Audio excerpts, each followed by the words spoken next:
मंडळी हो, हॉटस्पॉट इथंच आहे बर का.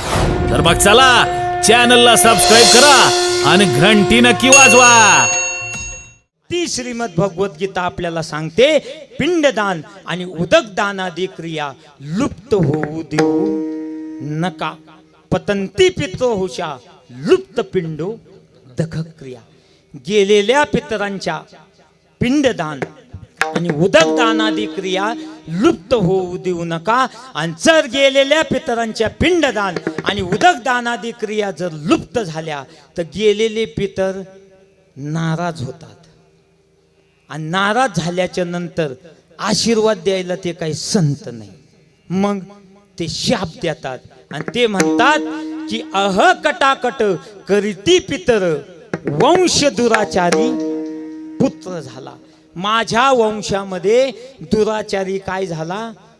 पुत्र झाला. मग ते पितर नाराज होतात आणि त्या परिवाराला ते काय देतात? शाप देतात. शाप. मग ऐका, संसारामध्ये सगळं काही असतं. बंगला असतो, गाडी असते, वावर असतं, गाया असत्या, सर्व काही असतं. पण घरामध्ये कायम भांडणं, कायम कटकट, कायम भांडणं. आणि मग ते घरचे शेठ करता पुरुष नाराज होतात आणि ब्राह्मण देवताकडे जातात. आणि मग ब्राह्मण देवता म्हणतात की तुमचे पितर नाराज झालेले आहे, तुम्हाला नारायण नागबळी करावं लागेल. त्या विषयाकडे आपल्याला जायचं नाही. मग पिंडदान आणि उदकदानादी क्रिया जर लुप्त झाल्या तर आपल्याला पितर काय देतात? शाप देतात. म्हणून शास्त्र सांगतं म्हणून केलं पाहिजे. विठ्ठल कर्म शास्त्रामध्ये सांगितलेले आहे. एक विविध कर्म सांगितलंय आणि एक निश्चित कर्म सांगितलंय. निश्चित कर्माचा आपल्याला विचार करायचा नाही, पण विविध कर्मामध्ये 4 कर्म सांगितले. त्यामध्ये नित्य कर्म, काम्य कर्म, प्रायश्चित्त कर्म आणि नैमित्तिक कर्म. आता नित्य कर्म जर काय असेल तर दररोज सकाळी स्नान संध्या झाल्याच्या नंतर नित्याने जी पूजा करतो तिला नित्य कर्म असं म्हणतात. चला पुढे. काम्य कर्म. काम्य कर्म म्हणजे अंतकरणामध्ये काहीतरी कामना धरून केलेली सत्यनारायणाची पूजा, तिला काम्य कर्म असं म्हणतात.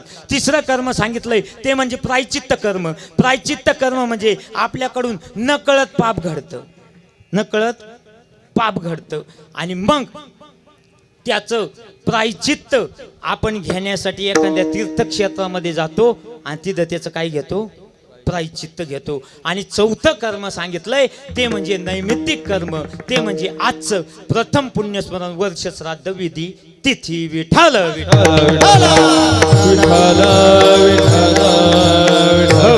माऊली ज्ञानोबराय म्हणतात का सोम सूर्यादी गहाणे करती करवती पर्वणे माता पिता मरणे अंकित जे दिवस. आपले आई आणि वडील गेल्याच्या नंतर अंकित जे दिवस असतात, गेल्याच्या नंतरचे दिवस कोणते? दशक्रिया विधी, मानसिक श्राद्ध विधी आणि आजचा असणार प्रथम पुण्य स्मरण, वर्ष श्राद्ध विधी, तिथी. हे जे अंकित दिवस असतात, माता पिता मरणे अंकित जे दिवस, हे जे कर्म आहे त्याला नैमित्तिक कर्म असं म्हणतात. म्हणून शास्त्र सांगतंय म्हणून केलं पाहिजेत. दुसरं कारण मी तुम्हाला सांगितलंय की आपल्या पूर्वजांनी केलं म्हणून करायचं. मग आपले जे पूर्वज आहे, आपल्या बापांनी त्यांच्या बापाचं पिंडदान उदकदान केलं म्हणून आपण आपल्या बापाचं, आईचं पिंडदान उदकदान करायचं. नोये नोये, श्रीराम प्रभू आपला बाप आहे आणि श्रीराम प्रभूंनी राजा दशरथाचं पिंडदान केलं म्हणून आपण आपल्या बापाचं पिंडदान करायचं. आपल्या श्रेष्ठांनी, आपल्या वरिष्ठांनी ज्या मार्गाने चालले त्या मार्गाने चालणं त्याला धर्म असं म्हणतात. माऊली ज्ञानोबराय म्हणतात येत वडील जे जे करती तया येरते अनुष्ठती सामान्य सकळ. आपल्या वडिलांनी जे जे केलंय, आपल्या पूर्वजांच्या मार्गावर चालणं याला धर्म असं म्हणतात. म्हणून त्यांच्या मार्गाने चालणं त्याला धर्म असं म्हणतात. म्हणून त्या ठिकाणी पूर्वजांनी सांगितलं म्हणून पिंडदान आणि उदकदान करा. विठ्ठल हो. पण महाराज आपण पूर्वजांच्या मार्गाने चालत नाही, आपण आपल्या स्वतःच्या वाटा निर्माण करण्याचा प्रयत्न करतो. अहो माझ्या साधू संतांनी सुद्धा स्वतःच्या वाटा निर्माण केल्या नाही. माझ्या साधू संतांनी सुद्धा स्वतःच्या वाटा निर्माण केल्या नाही. चला निळोबारायांना विचारू, निळोबाराय तुम्ही कोणत्या मार्गाने क्रमण केलं? त्याच वेळेस निळोबाराय म्हटले, मार्ग दावणी गेले आधी दयानिधी संतते तेनेची पण ते चालू जाता न पडे गुंता कोठे काही. आमच्या अगोदरचे ज्यांनी आम्हाला मार्ग दाखवला त्या मार्गाने आम्ही काय केलंय? क्रमण केलंय. मग कोणी मार्ग दाखवला? जगद्गुरु तुकोबारायांना विचारू, तुम्ही कोणत्या मार्गाने क्रमण केलं? त्याच वेळेस जगद्गुरु तुकोबाराय म्हणले, वेद मार्गी मुनी गेले त्याची मार्गी चाललो.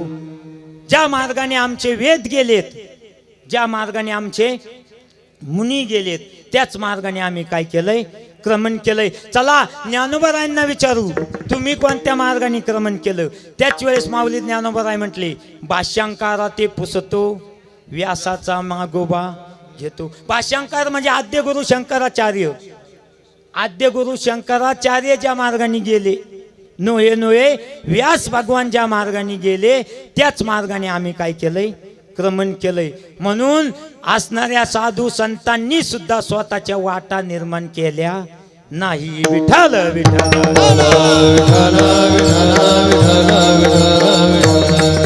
म्हणून येत वडील जे जे जिथं या इथं आपल्या बापाने त्यांच्या बापाचं पिंडदान आणि उदकदान केलंय, म्हणून आपण काय करायचं? पिंडदान आणि उदकदान करायचं. पण महाराज आपण त्यांच्या मार्गाने चालत नाही, आपण स्वतःच्या वाटा निर्माण करण्याचा प्रयत्न करतो. एकदा व्यासची सहल दिल्लीला गेली. दिल्लीला गेल्याच्या नंतर त्या ठिकाणी दिल्लीमधून एक नदी गेली. काय तिचं नाव? यमुना माता. बरोबर, यमुना माता गेली. त्या यमुना मातेच्या कडेला ही सहल गेल्याच्या नंतर त्या मुलांनी त्या गाईड दादाला प्रश्न विचारला, म्हणे गाईड दादा ही कोणती नदी आहे? त्यावेळेस त्या गाईड दादांनी सांगितलं का यमुना माता आहे. त्या यमुना मातेच्या कड्याने सहल चालत असताना मुलांनी एक घाट बघितला. त्या मुलांनी पुन्हा प्रश्न केला, म्हणे गाईड दादा हा कोणता घाट आहे? त्यावेळेस तो गाईड दादा म्हटला की हा राजघाट आहे म्हणे. त्या राजघाटावरती एक समाधी होती. त्या समाधीपाशी ही सहल गेली आणि त्या मुलांनी पुन्हा प्रश्न केला, म्हणे गाईड दादा ही समाधी कुणाची आहे? त्यावेळेस त्या असणाऱ्या गाईड दादांनी सांगितलं का ही महात्मा गांधींची समाधी आहे. कुणाची? महात्मा गांधींची. मग त्या समाधीचं निरीक्षण तो मुलगा करत असताना त्या मुलाच्या लक्षात एक गोष्ट आली की त्या समाधीच्या कडेने काही पाऊल खुणा उमटल्या होत्या. त्या मुलाने त्या पाऊल खुणा बघितल्या आणि त्या गाईड दादाला पुन्हा प्रश्न केला, म्हणे गाईड दादा या पाऊल खुणा कोणाच्या आहे? त्यावेळेस त्या गाईड दादांनी सांगितलं का या महात्मा गांधींच्याच पाऊल खुणा आहे. त्यावेळेस तो मुलगा हसला आणि म्हणला, गाईड दादा किती खोटं बोलता राव तुम्ही. म्हणे काय झालं? म्हणे महात्मा गांधींना जाऊन काही दशक वर्ष झालेत आणि त्यांच्या पाऊल खुणा अजून तशा कस काय? त्यावेळेस त्या गाईड दादांनी जे उत्तर दिलं तेवढं उत्तर फक्त घरी घेऊन जा. तो गाईड दादा म्हणला, राजकारणाच्या स्वार्थासाठी महात्मा गांधींच्या गळ्यात हात घालून फिरणारे खूप लोक होते. राजकारणाच्या स्वार्थासाठी महात्मा गांधींच्या गळ्यात हात घालून फिरणारे खूप लोक होती, पण महात्मा गांधींच्या पावलावरती पाऊल ठेवून चालणार कोणीच नव्हतं. म्हणून त्या पाऊल खुणा तशाच आहे. म्हणून आपण आपल्या पूर्वजांच्या मार्गाने चालत नाही. आपण आपल्या स्वतःच्या वाटा निर्माण करण्याचा काय करतो? प्रयत्न करतो. म्हणून आपल्या पूर्वजांनी या ठिकाणी पिंडदान आणि उदकदान आदी क्रिया केल्या, म्हणून आपण करा. विठ्ठल विठ्ठल. हो, आणि तिसरं कारण मी तुम्हाला सांगितलं होतं की कृतज्ञता म्हणून करा. कारण की आपल्या आई आणि बापाचे आपल्यावरती अनंत उपकार असतात. अनंत उपकार असतात. काही केल्याने त्यांचे उपकार फिटूच शकत नाही. नोहे आपल्या कातडीची जोडी करून जरी आई बापांना दिली तरी त्यांचे उपकार फिटणार नाही. मग अशा असणाऱ्या आई बापांच्या उपकारातून उत्तराई होण्यासाठी केलेला हा काय आहे?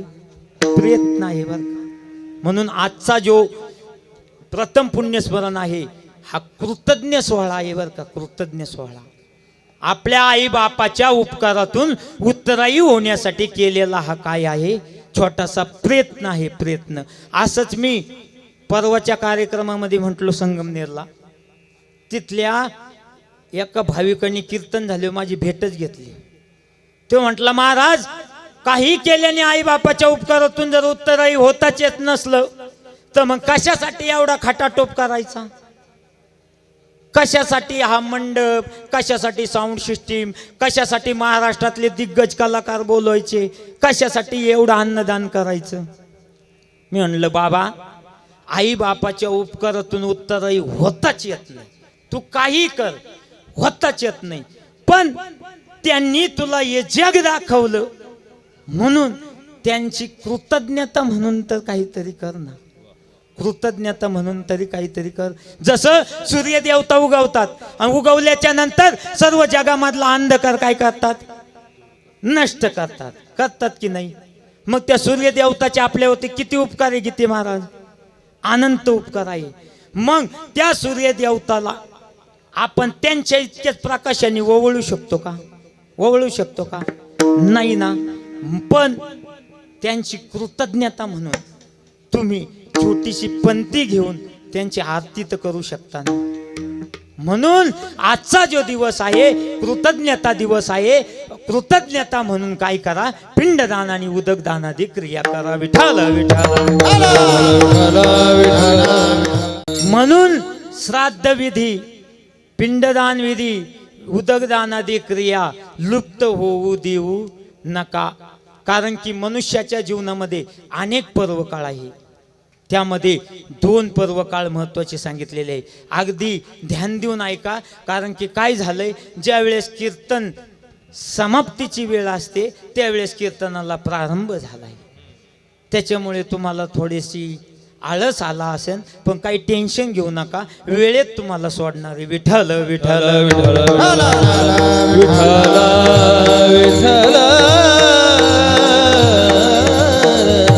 ऐका. मनुष्याच्या जीवनामध्ये अनेक पर्वकाळ आहे महाराज, पण त्यामध्ये 2 पर्वकाळ महत्वाचे सांगितलेले आहे. कोणते 2 पर्वकाळ महत्वाचे सांगितलेले आहे? ध्यान देऊन ऐका, चित्त देऊन ऐका. कोणते 2 पर्वकाळ महत्वाचे सांगितलेले आहे? प्रथम पर्वकाळ जर सांगितला तो म्हणजे 10 क्रियाविधी बर का. प्रथम पर्वकाळ सांगितलाय 10 क्रियाविधी. आता 10 क्रियाविधीच्या दिवशी जर मुख्य काय असेल तर 10 क्रियाविधीच्या दिवशी आलेले सर्व आप्तेष्ट गणगोत्र मित्र परिवार सर्वांच्या वतीने तिल दान केलं जातं. आणि या तिल दानाच्या पुण्यरूपी खर्चीच्या जोरावरती 10 क्रियाच्या दिवशी हा जीव आत्मा भगवान परमात्मेकडे प्रस्थान करतो. आता तुम्ही म्हणता, महाराज भगवान परमात्मेकडेच काहून प्रस्थान करतो? तर हा जीव आत्मा साक्षात भगवान परमात्म्याचा काय आहे? अंश आहे. अंश. मी सांगत नाही. श्रीमद भगवत गीतामध्ये भगवंत 15व्या अध्यायामध्ये सांगतात, ममैव वंशे सनातना. अशा असणाऱ्या भगवान परमात्म्याचा हा जीव काय आहे? अंश आहे. म्हणून 10 क्रियाच्या दिवशी हा जीव आत्मा भगवान परमात्मेकडे प्रस्थान करतो. आता प्रस्थान या शब्दाचा अर्थ तुम्हाला दुसरं सांगण्याची काही गरज नाही. प्रस्थान म्हणजे काय? जसं आपल्या संत बाळाजी बाबा पायी दिंडी सोहळ्याची पालखी सोहळा जे आहे त्या ठिकाणी आपल्या वडगाव गुप्तून प्रस्थान करतो की नाही प्रस्थान? मग तो पालखी सोहळा प्रस्थान झाल्याच्या नंतर आपण काय म्हणतो? संत बाळाजी बाबा पायी दिंडी सोहळ्याचं काय झालंय?